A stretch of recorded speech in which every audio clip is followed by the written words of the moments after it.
Good morning, students. How are you? I hope all of you are fine.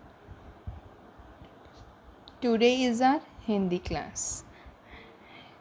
आज हमारी हिंदी की कक्षा है और आज का हमारा विषय है विराम चिन्ह. आज हम विराम चिन्ह के बारे में पढ़ेंगे कि विराम चिन्ह क्या होते हैं और विराम चिन्हों का इस्तेमाल कहाँ कहाँ होता है. हाँ जी बच्चे, तो विराम का अब विराम चिन्ह जैसे कि हमारे टॉपिक का नाम है, तो विराम का क्या अर्थ होता है?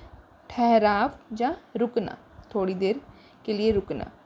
ठीक है, तो जैसे बोलते टाइम, पढ़ते टाइम हम अपने भावों को, हम अपनी बात को मतलब किसी को समझाने के लिए एक सेंटेंस बोल के, एक वाक्य बोल के थोड़ी देर के लिए रुक जाते हैं. तो वो जो ठहराव हमें रुकना पड़ता है थोड़ी देर के लिए. ठीक है, और लिखते टाइम क्या करते हैं हम? जब हम लिखते हैं तो हमें कहीं अपना वाक्य को मतलब ख़त्म करना है, तो वहाँ पे हम कुछ चिन्हों का इस्तेमाल करते हैं. ठीक है, इन्हीं चिन्हों को विराम चिन्ह कहते हैं. सबको समझ आ गया होगा कि विराम का क्या मतलब होता है? ठहराव या रुकना. बोलते समय, जब पढ़ते समय हम अपने भावों को स्पष्ट करने के लिए थोड़ी देर के लिए कहीं पे रुक जाते हैं. और जब हम लिखते हैं, लिखते टाइम भी हमें कहीं ना कहीं रुकना पड़ता है, ठहरना पड़ता है. तो उन लिखते टाइम हम कुछ रुकने के लिए, ठहरने के लिए कुछ चिन्हों का इस्तेमाल करते हैं. तो उन चिन्हों को क्या बोलते हैं? विराम चिन्ह. अब आज हम कुछ विराम चिन्हों के बारे में पढ़ेंगे कि क्या. हाँ जी, ये देखेंगे. पूर्ण विराम जिसको इंग्लिश में फुल स्टॉप बोलते हैं, पूर्ण विराम. हाँ जी. अर्धविराम, सेमीकोलन, अर्धविराम. अल्पविराम, कॉमा. प्रश्नवाचक चिन्ह, साइन ऑफ इंटेरोगेशन, ऐसे प्रश्नवाचक चिन्ह. विस्मयादिबोधक चिन्ह, साइन ऑफ एक्सक्लेमेशन, हैरानी के लिए, अपनी फीलिंग्स को शो करने के लिए. हाँ जी, तो हमने आज ये 5 चिन्हों के बारे में पढ़ा. पूर्ण विराम, अर्धविराम, अल्पविराम, प्रश्नवाचक चिन्ह, विस्मयादिबोधक चिन्ह. अब थोड़ा सा ये कहाँ कहाँ इस्तेमाल किए जाते हैं उनके बारे में हम पढ़ेंगे. हाँ जी, तो पहला है पूर्ण विराम.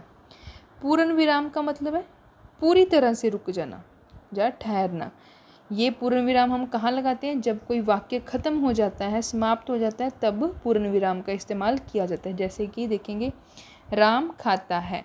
राम खाता है, सेंटेंस ख़त्म हो गया, वाक्य ख़त्म हो गया, तो हमने पूर्ण विराम लगा दिया. सीता गाती है, यहाँ पे वाक्य हमारा पूरा हो गया. सीता गाती है, तो हमने पूर्ण विराम लगा दिया. मैं पढ़ता हूँ, वाक्य ख़त्म हो गया, हमने पूर्ण विराम लगाया. तो पूर्ण विराम लगता है जब कोई वाक्य ख़त्म हो जाता है, वाक्य की समाप्ति पर पूर्ण विराम लगाया जाता है. उसके बाद हमारा अगला है अर्धविराम. अर्धविराम मतलब कि आधी देर के लिए ठहरना. कहीं हमें थोड़ी आधी देर के लिए रुकना पड़े तो हम अर्धविराम लगाते हैं. अर्धविराम मतलब कि अलग अलग वाक्य के अलग अलग टुकड़ों को जोड़ने के लिए इस्तेमाल किया जाता है. जैसे देखेंगे, गांधी जी नहीं रहे, अर्धविराम. वे तो अमर हो गए, पूर्ण विराम. तो हम यहाँ पे रुके थोड़ी देर के लिए, गांधी जी नहीं रहे, तो आधी देर के लिए रुके. उसके बाद वे तो पूरे हो गए, फिर हमने हमारा वाक्य समाप्त हो गया तो हमने पूर्ण विराम लगा दिया. उसी तरह परिश्रम करो, आलस्य तो रोग है, पूर्ण विराम. परिश्रम करो, अर्धविराम लगाया, आलस्य तो रोग है, फिर हमने पूर्ण विराम लगा दिया. अशोक ने बहुत प्रयत्न किए, अर्धविराम, परंतु वहाँ पहुँच ना सका, पूर्ण विराम. जहाँ पे हमने आधी देर के लिए रुकना है, या फिर वाक्य के टुकड़ों को हमने जब जोड़ना है तो हम अर्धविराम का इस्तेमाल करेंगे.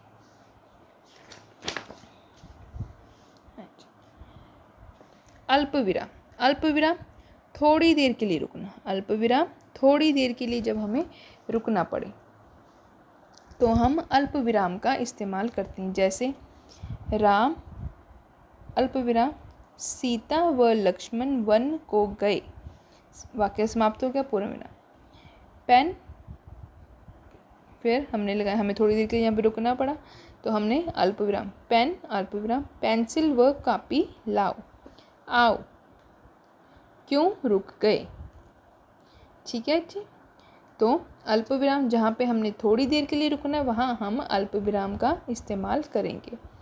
प्रश्नवाचक चिन्ह, प्रश्नवाचक चिन्ह जहाँ पे प्रश्न पूछा जाए जिस वाक्य में, उसके अंत में हम प्रश्नवाचक चिन्ह लगाते हैं। जैसे तुम क्या खा रहे हो, तो ये जो लड़की है इसको पूछ रही है कि तुम क्या खा रहे हो, प्रश्न कर रही है, तो प्रश्न के अंत में प्रश्नवाचक चिन्ह।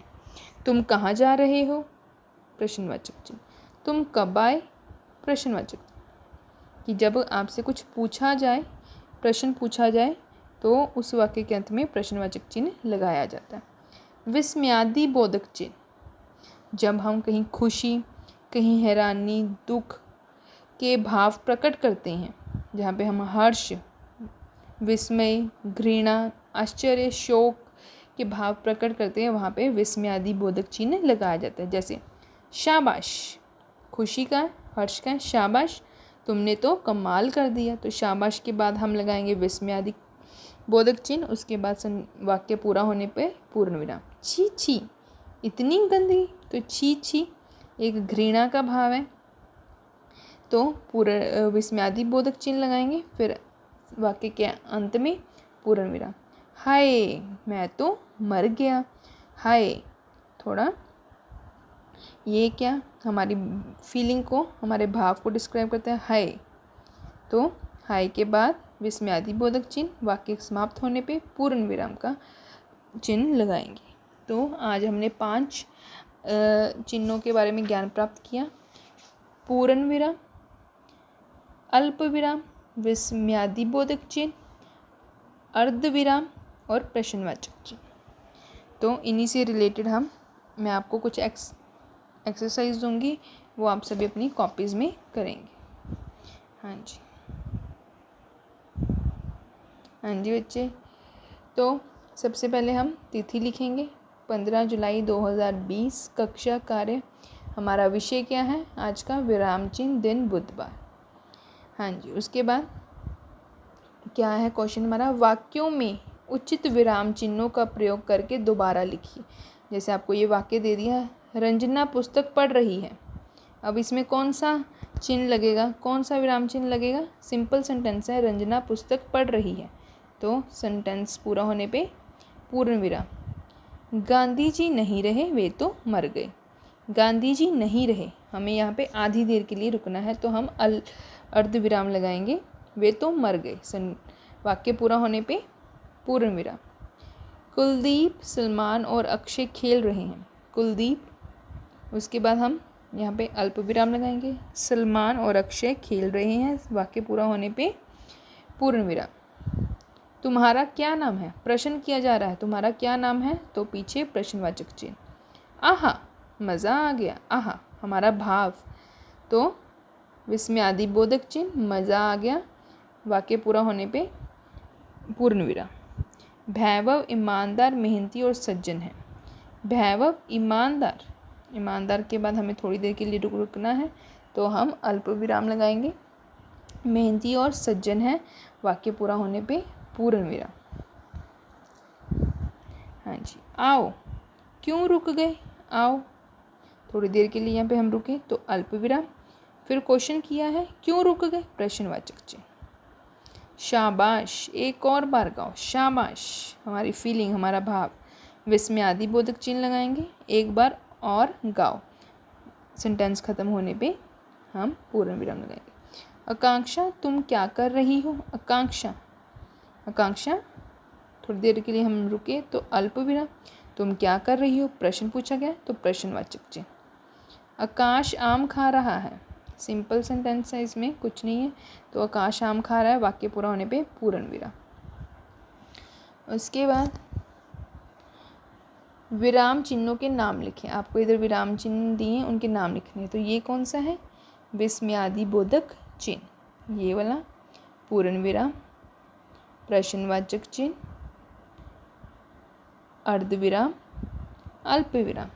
और सेम उसी तरह से, क्योंकि आपको चिन्हों की पहचान होनी चाहिए, तो ये सही मिलान कीजिए, आपको इधर नाम दिए गए चिन्हों की और इधर आपको चिन्ह दिए गए, आपको उनके साथ उनको मैचिंग करना है, मिलान करना है।